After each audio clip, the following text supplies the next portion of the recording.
నమస్తే can media ప్రేక్షకులకు స్వాగతం. నేను మీ అబ్బాయి నాయుడు. ఈరోజు మనం ఈ వీడియోలో చర్చించుకునే అంశం ఏంటంటే శాడిజానికి సేవాగుణానికి మధ్య ఉండే తేడా గురించి. అంటే బాబు గారికి జగన్ గారికి మధ్య తేడా ఎలా ఉంటుందంటే సేవకు శాడిజానికి మధ్య ఉన్నంత తేడా ఉంటుంది. అదేంటంటే గత 5 సంవత్సరాలు జగన్మోహన్ రెడ్డి గారి ప్రభుత్వంలో జగన్మోహన్ రెడ్డి గారు పరిపాలనా విధానము, జగన్మోహన్ రెడ్డి గారి యొక్క ఆలోచన మనం తెలుసుకున్నాం. చంద్రబాబు నాయుడు గారి యొక్క ప్రభుత్వ పరిపాలనా విధానము, చంద్రబాబు నాయుడు గారి మనస్తత్వం మనం ఇంతకుముందే తెలుసు. ఇంతకుముందు కూడా 3 సార్లు ముఖ్యమంత్రిగా ఉమ్మడి ఆంధ్రప్రదేశ్ రాష్ట్రాన్ని, విభజిత ఆంధ్రప్రదేశ్ రాష్ట్రాన్ని ఈ రెండింటిని కూడా పరిపాలించడం జరిగింది. మీకు 1-2 ఉదాహరణలు వీళ్ళ ఇద్దరు పరిపాలనకు మధ్య తేడా మీకు తెలియజేస్తాను. అంటే వీళ్ళిద్దరి మధ్య పరిపాలనా విధానంలో నక్కకి నాగలోకానికి ఉన్నంత తేడా ఉంది. అంటే అసలు పోలికే లేదు. అంటే కనీసం చంద్రబాబు నాయుడు గారు చేసినటువంటి పరిపాలనలో 10% కూడా జగన్మోహన్ రెడ్డి గారి యొక్క పరిపాలన లేదని చెప్పుకోవచ్చు, ఖచ్చితంగా చెప్పుకోవచ్చు. కానీ వాళ్ళ యొక్క మనస్తత్వం అనేది పూర్తిగా అర్థం కావాలి కాబట్టి 1-2 విషయాలు మీకు తెలియజేస్తున్నాను.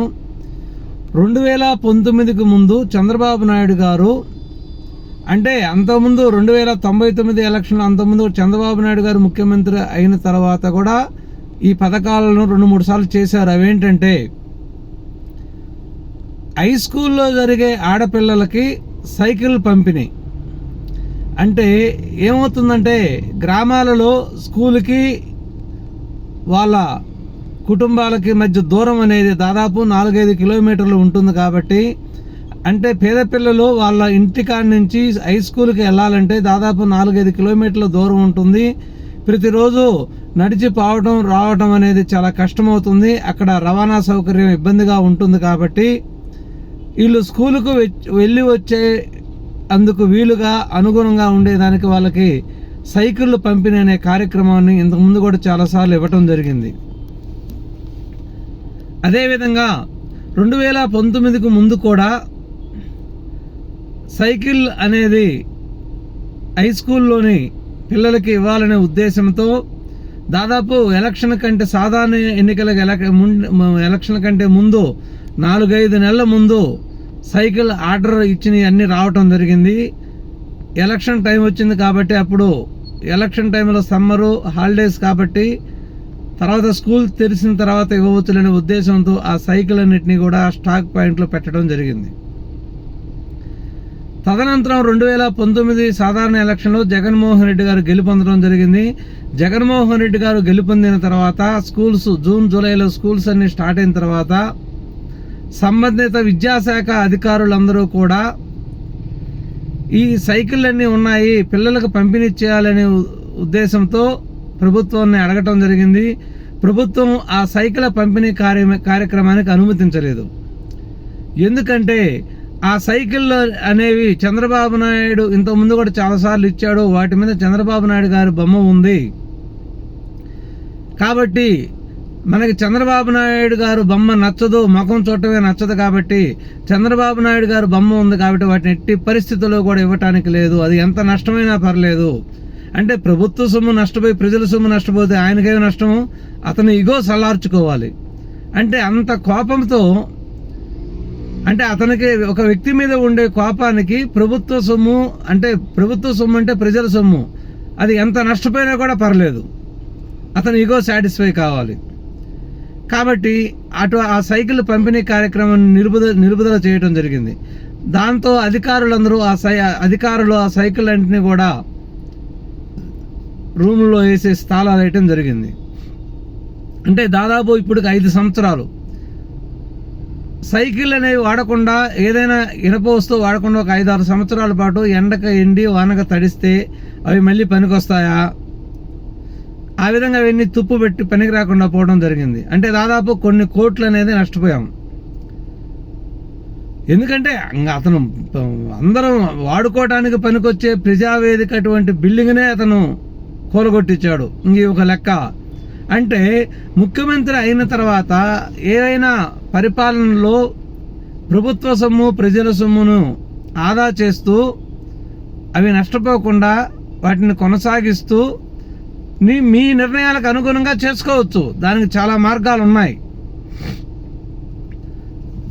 ఆ విధంగా అనేక తెలుగుదేశం పార్టీ చేసినటువంటి అనేక కార్యక్రమాలను చంద్రబాబు నాయుడు ముద్రే కనిపించకూడదు, తెలుగుదేశం ప్రభుత్వం ఆనవాళ్లే ఉండకూడదు అనే ఉద్దేశంతో చాలా కార్యక్రమాలు పూర్తిగా ఆపివేయటం, తెలుగుదేశం ప్రభుత్వంలో చేసినటువంటి కాంట్రాక్టర్ వర్కులు చేసినటువంటి కాంట్రాక్టుల యొక్క బిల్లులు ఆపివేయటం, ఇంకా తదనంతరం చాలా రకాల కార్యక్రమాలు చేయటం జరిగింది. ఎందుకంటే ఇది జగన్మోహన్ రెడ్డి గారి యొక్క శాడిజానికి ఒక ప్రధాన ఉదాహరణ ఇది. ఇంకా చాలా ఉన్నాయి, చాలా చెప్పుకుంటూ పోతే ఒక రోజు కాదు, దాదాపు కొన్ని నెలల పాటు ఎన్ని చెప్పొచ్చు. చంద్రబాబు నాయుడు గారు పేదలకు కట్టించిన టిట్కో ఇళ్ళని అవి అలాగనే చెదులు పెట్టిపోతూ తలుపులు దొంగతనాలు జరుగుతూ అందులో ఉండే ఎలక్ట్రికల్ సామాన్లన్నీ దొంగతనం జరుగుతున్నా చూస్తూనే ఉన్నారు, కానీ అవి పేదవాళ్ళకు పంపిణీ చేయలేదు. 5 సంవత్సరాల పాటు ఒక సంవత్సరానికి 25,000 వంతున వాళ్ళకి మినిమం రెంట్ 12 రోజులు 2,500 12 రోజులు 24 ఒక 30,000 ప్రతి సంవత్సరానికి 30,000 రూపాయలు వేసుకున్న 5 సంవత్సరాలు 5 మూల 15 1,50,000 నష్టం ప్రతి ఒక్కరికి. అంటే 1,50,000 వాళ్ళు రెంట్ కట్టుకొని పక్కన ఉంటున్నారు, కానీ అదే ఆ ఇల్లు కానీ వాళ్ళకి ఇచ్చినట్టయితే ఆ 1,50,000 వాళ్ళకి మిగులుతాయి కదా. ఆల్రెడీ కంప్లీట్ అయిపోయినాయి, 100% కంప్లీట్ అయిన ఇల్లు కూడా చంద్రబాబు నాయుడు గారు కట్టించినారని చెప్పి అవి ఇవ్వాల. తర్వాత ఇవ్వాలనే ఉద్దేశంతో కొన్నిటికి రంగులు మార్చారు, అవి కూడా రంగులు మార్చినవి కూడా పూర్తిగా ఇవ్వలేకపోయినాయి. ఎందుకంటే రంగులు మార్చినా కూడా అది కట్టింది ఎవరు అర్థమవుతుంది కాబట్టి అలా కూడా రంగులు మార్చినా కూడా అవి ఇవ్వకుండా ఆపివేయటం జరిగింది. కానీ ఈ 2024 సంవత్సరంలో చంద్రబాబు నాయుడు గారు ముఖ్యమంత్రి కావటంతో పాఠశాలలు పునఃప్రారంభమైన తర్వాత, అంటే ప్రతి పాఠశాల ప్రారంభానికి 6 నెలల ముందే ఆ సంవత్సరం ఇవ్వాల్సినటువంటి బుక్స్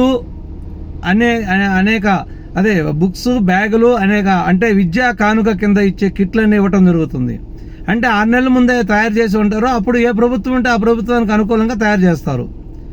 కాబట్టి ఒక 6 months బ్యాక్ ఈ సంవత్సరం ఇవ్వబోయేటటువంటి విద్యా కానుకలను తయారు చేయడం జరిగింది. ఆ విద్యా కానుకలో ఉన్నటువంటి బ్యాగులకి జగన్మోహన్ రెడ్డి గారి బొమ్మ ఉంది.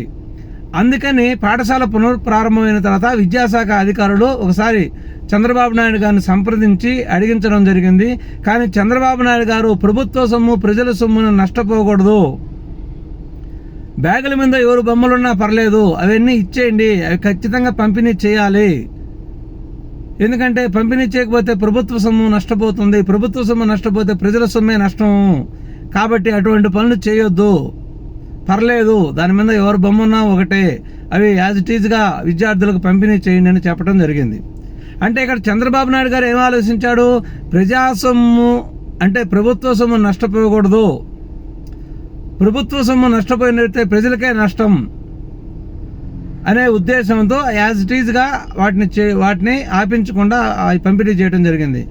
కానీ జగన్మోహన్ రెడ్డి గారు ప్రభుత్వ సొమ్ము నష్టపోయినా నాకు అనవసరం, నేను చెప్పింది జరగాలి, వాళ్ళ ముఖాలు నేను చూడకూడదు, వాళ్ళ ముఖాలు ఎక్కడా ఉండకూడదు, వాళ్ళ ఆనవాళ్ళు ఎక్కడా ఉండకూడదని అతని ఉద్దేశం. ఇవి ఇద్దరికి ప్రధాన ఉదాహరణలు అన్నమాట. అంటే సేవా గుణానికి శాడిజం గుణానికి మధ్య ఉండే తేడా ఇంకా చెప్పుకుంటూ పోతే చాలా ఉన్నాయి. కాబట్టి అవన్నీ మనం చెప్పాలంటే చాలా టైం పడుతుంది, కాబట్టి సింపుల్గా ఈ 2 ఉదాహరణలు మీకు చెప్పడం జరిగింది. ధన్యవాదాలు.